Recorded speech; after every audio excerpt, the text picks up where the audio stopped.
The Texas desert shimmered with merciless heat as the summer sun blazed overhead. The air was still, heavy with dust and the faint metallic smell of scorched rock. Elijah Mercer trudged across the cracked land, sweat sliding down his back, the metal detector in his hands feeling heavier with each step. But he didn't stop.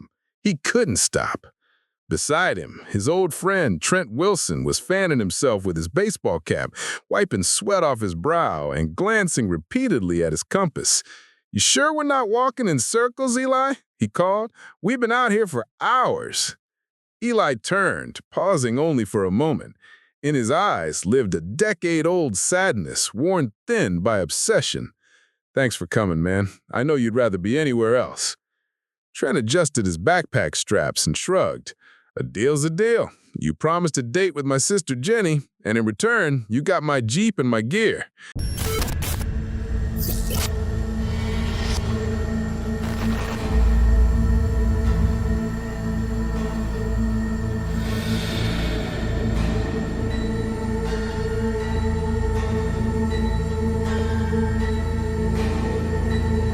"Personally, I still think Jenny scored best." Eli chuckled faintly before the smile slid off his face. For him, there was only one thing out there in the endless waves of rock and scrub: answers. He scanned the horizon, voice quieter now. "It's 11 years to the day. Mom drove out here with Celine for a single night, just one night. I was 15, too cool to tag along, stayed back with my grandparents. Thought camping was boring." He gave a bitter laugh. "That decision has haunted me every day since." Trent said nothing. He knew this story by heart. Eli needed to speak it out loud from time to time, as though retelling it was the only way to keep the memory from dissolving. Eli pressed on through the stifling heat as the land stretched endless in every direction. "Mom always said the desert shaped her. Grandpa used to bring her camping out here, told her it was part of our heritage. She wanted Celine to feel that too, to understand something bigger than screens and televisions, just one night. Then she never came back." There had been massive search efforts in those first months, helicopters whirring overhead, volunteers canvassing ravines, posters fluttering on telephone poles. Hopes rose whenever something washed up, a water bottle here, a little toy rabbit that had belonged to Celine there, only to be shattered again. The police stuck with it for 4 years until they claimed Jessica, Eli's mother, had simply left, that she had taken her daughter and disappeared to start another life somewhere far away. But Eli never believed that. His mother wouldn't have left without saying goodbye. After his grandfather passed, the burden of the search fell entirely on him. It became the mission of his life. Now, years later, he and Trent stood on unstable terrain beyond where most dared to go. Trent reminded him of the ranger's warnings: lack of cell service, loose rocks, rattlesnakes. Eli brushed it aside. "Just a little further," he pleaded. Finally, at the edge of a deep ravine, Eli paused and squinted against the glare. Something metallic winked in the sun far below. His chest seized. It was a truck, flipped upside down, half buried in brush and dirt, rust-streaked yet unmistakable. On the side panel clung a weathered sticker, blue, orange, and green in the shape of mountain peaks. He knew that sticker. "That's my mom's truck," Eli whispered, his hands trembling. Trent snapped a photo with his phone. "You're right, that's a vehicle down there. But you're not going down now, not like this. We tell the police. Let them do it right." Eli stared longingly at the truck, his throat tight. 11 years of searching, and at last, a sign. By that afternoon, the sheriff's office was swarming. Detective Russ Sawyer himself oversaw the recovery operation.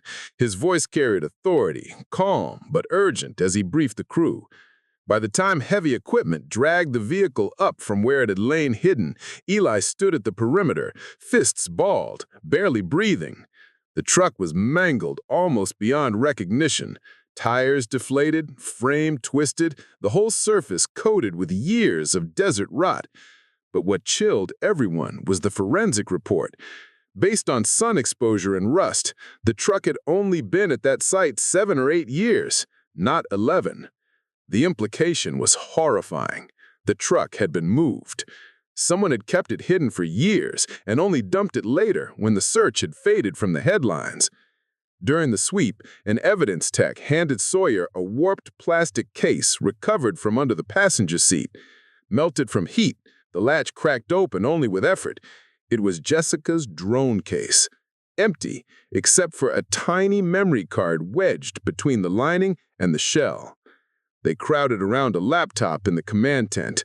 The first videos flickered alive on the screen. There was Jessica, laughing into the camera, hair pulled back, sun glinting across her cheeks. Next to her, little Celine in a yellow dress waved enthusiastically at the drone. "Mom, Celine," Eli murmured, tears spilling before he could stop them. Other clips showed the campsite, the tent perched on the truck's ladder rack, mother and child exploring bushes, picking rocks. The final video jolted them. The high drone sweep revealed wide, barren landmarks, ridgelines, cliffs, nowhere near the ravine where the truck had been found. Eli froze the frame. He knew those ridges. Back at home, late into the night, he pored over his grandfather's yellow topographic maps until he found the same jagged outline marked an old private military testing zone, inactive. There was even a scribbled warning in his grandfather's hand: danger, restricted access. Why would his mom's footage show that site? The next morning, Eli, Trent, and a young officer named Ryan drove toward that abandoned facility. The official plan had been to search around the ravine, but Eli's obsession carried them off course. The trail was nearly invisible, but tire marks cut across scrub, recent use. From the ridge, they saw tents and broken structures leaning in the sun, the skeleton of a long-dead base. They turned back reluctantly, but before they could return, disaster struck. At a remote gas station outpost, men ambushed them. Eli was knocked unconscious and dragged away. He awoke in a dimly lit bar. Dust sifted through slats of boarded windows, desert stretching beyond.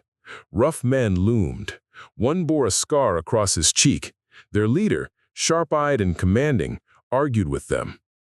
"You idiots shouldn't have brought him here. Now the police will search everywhere."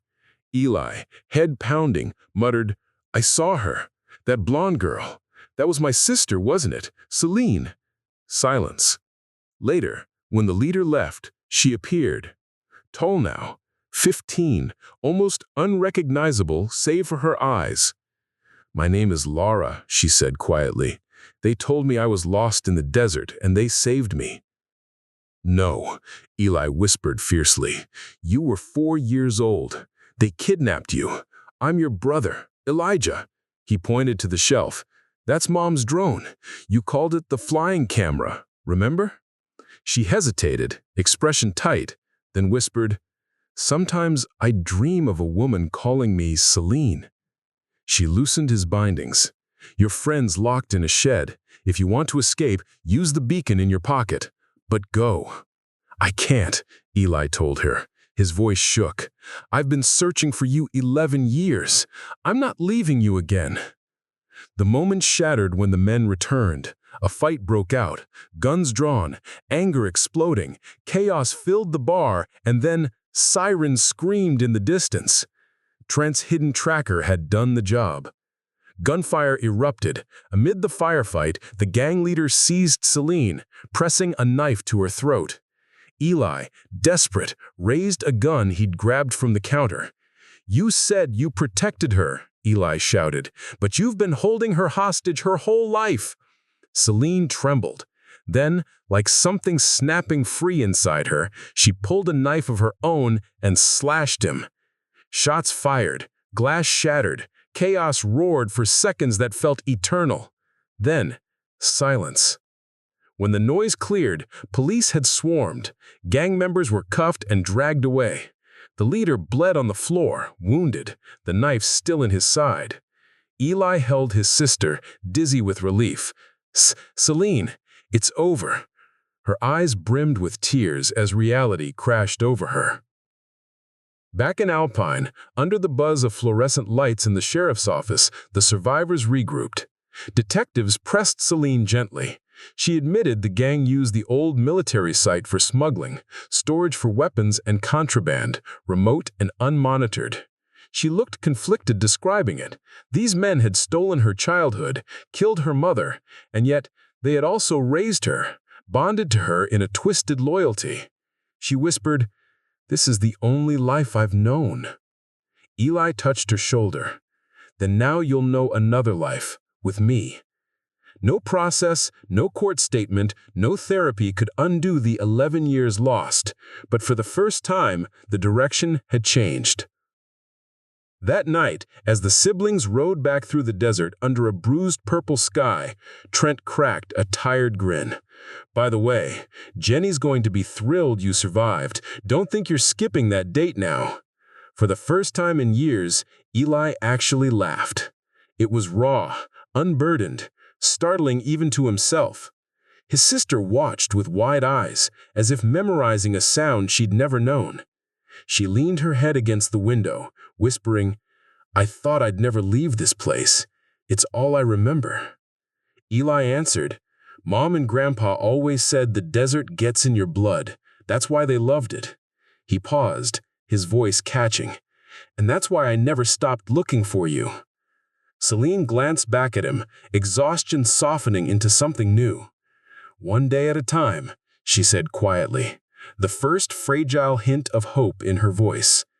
And as the Jeep rolled into Alpine, leaving the desert behind with all its secrets, Eli knew the search that defined half his life was finally over.